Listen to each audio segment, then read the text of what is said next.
Полный контрольный список для спасения жизни с аквалангом, освоение подводных исследований. Подводное плавание с аквалангом – это увлекательный и волнующий опыт исследования, который открывает вам глаза на части мира, которые многие другие никогда не увидят.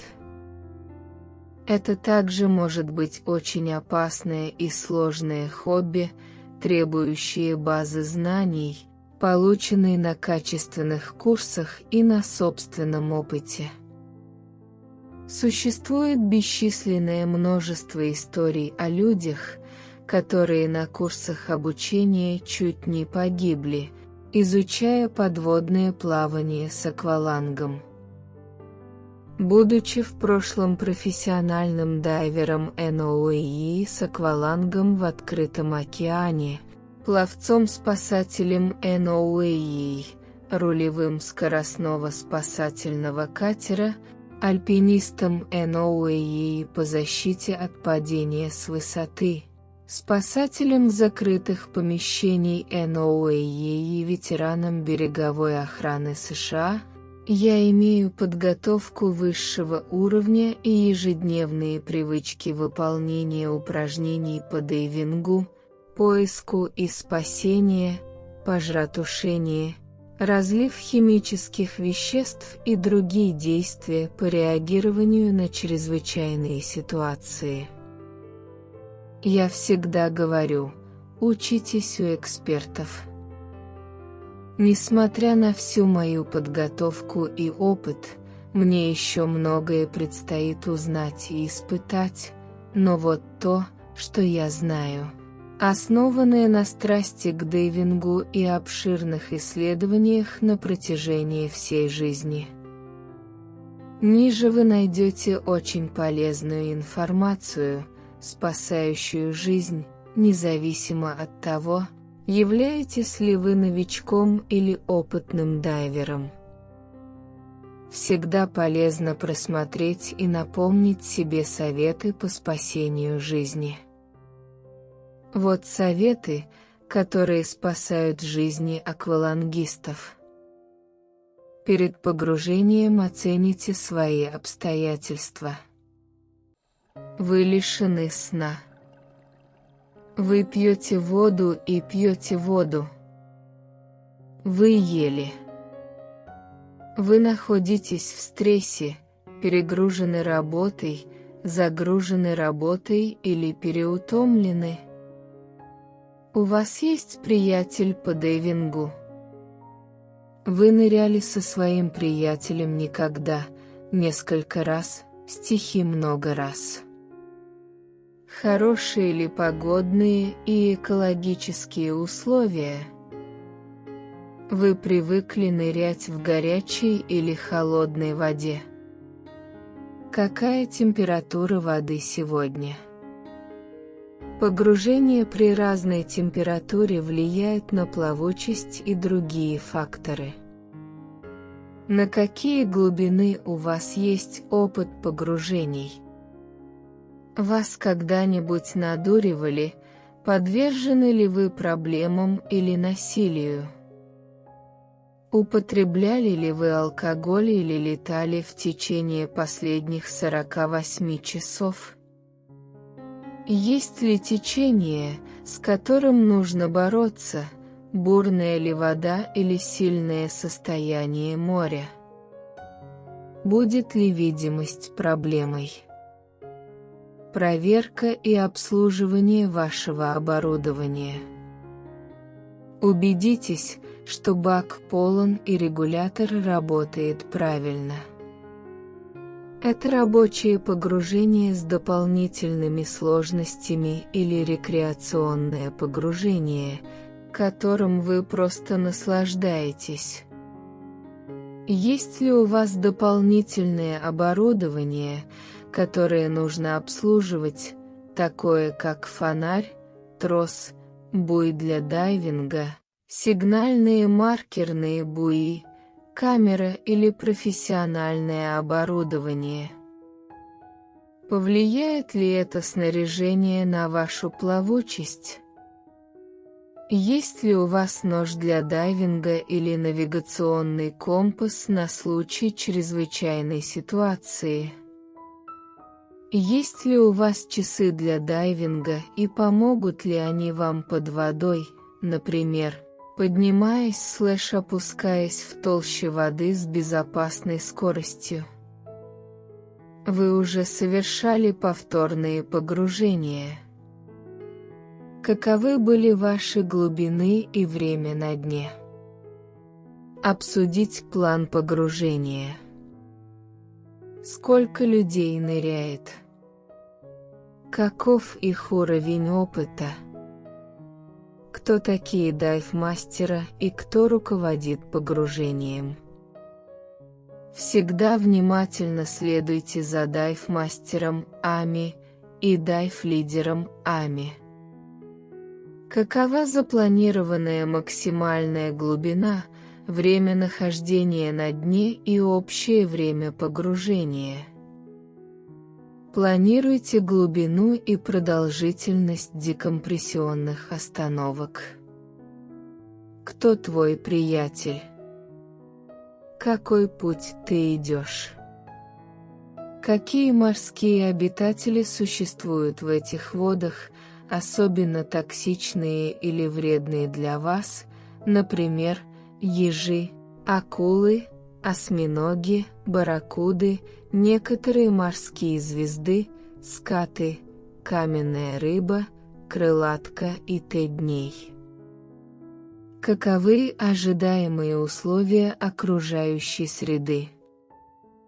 Просмотрите и сравните план погружения с таблицами таблиц. Какие сигналы будут использоваться во время этого погружения и какие сигналы следует использовать в чрезвычайных ситуациях? Какие проблемы безопасности существуют конкретно для этого погружения? 2. Дайвинг. Осторожный. Травмы, как правило, случаются, когда вы не можете спланировать свое погружение и нырнуть по плану. Избегайте изменения планов во время погружений, например, давайте пойдем глубже, давайте исследуем место, где мы никогда не были, давайте превысим рекомендуемую глубину или время для вашего запаса воздуха, давайте прикоснемся к тому, чего мы никогда не трогали. Погружайтесь только в пределах вашего уровня подготовки, сертификации и опыта. Не пытайтесь совершать глубокие рабочие или технические погружения без соответствующей подготовки и сертификатов. Всегда ныряйте с напарником. Я предпочитаю всегда погружаться с кем-то более опытным, чем я, так я оказываюсь в наилучшей возможной ситуации в чрезвычайных ситуациях, а также в лучшей ситуации, чтобы узнать что-то новое в каждом погружении. Следите за своим окружением, включая других дайверов, лодки, глубины, окрестности и морскую жизнь. Не прикасайтесь к жизни и окружающей среде вокруг вас и не беспокойте их. Будьте внимательны к уровню воздуха, глубине, скорости подъема/спуска, напарнику по погружению и мастеру дайвинга. Не отходите далеко от других. Они – ваше звено безопасности, когда что-то пойдет не так. Контролируйте запас воздуха и регулярно сообщайте об оставшемся объеме своему напарнику или дайв-мастеру. Всегда поднимайтесь/спускайтесь медленно и соблюдайте рекомендуемые декомпрессионные остановки, чтобы избежать декомпрессионной болезни. Сохраняйте спокойствие в чрезвычайных ситуациях, это поможет вам наиболее эффективно выполнять экстренные действия и получать наилучшие результаты.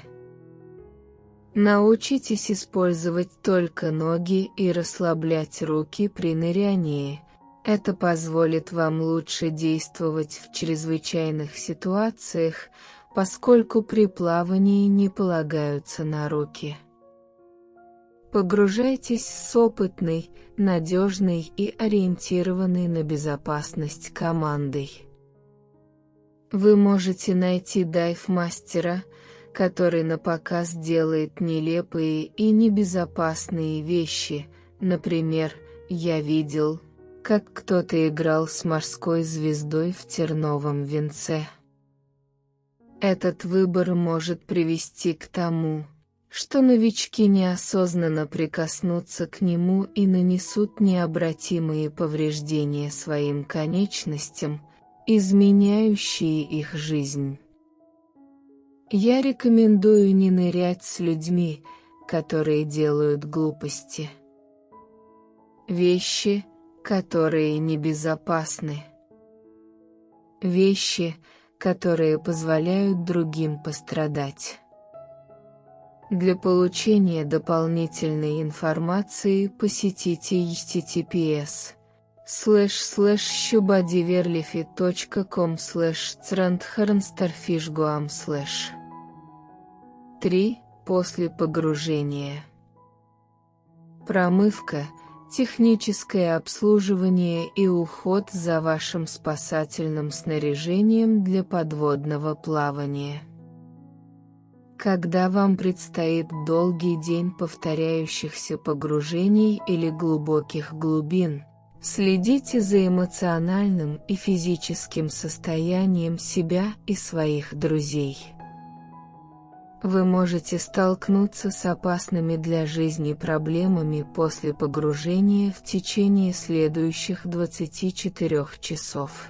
Поэтому рекомендуется проверять друг друга, даже с помощью быстрого текстового сообщения или звонка. Не летайте на самолете в течение следующих 48 часов. Будьте в безопасности, продумайте, с кем вы ныряете, и, самое главное, наслаждайтесь приключением. Опыт под водой бесценен. Веселиться! Спасибо всем, что присоединились ко мне в этом видео. Обязательно подписывайтесь, комментируйте и ставьте лайки, а также нажимайте на показанные здесь видео, чтобы посмотреть больше видео и улучшить свою жизнь.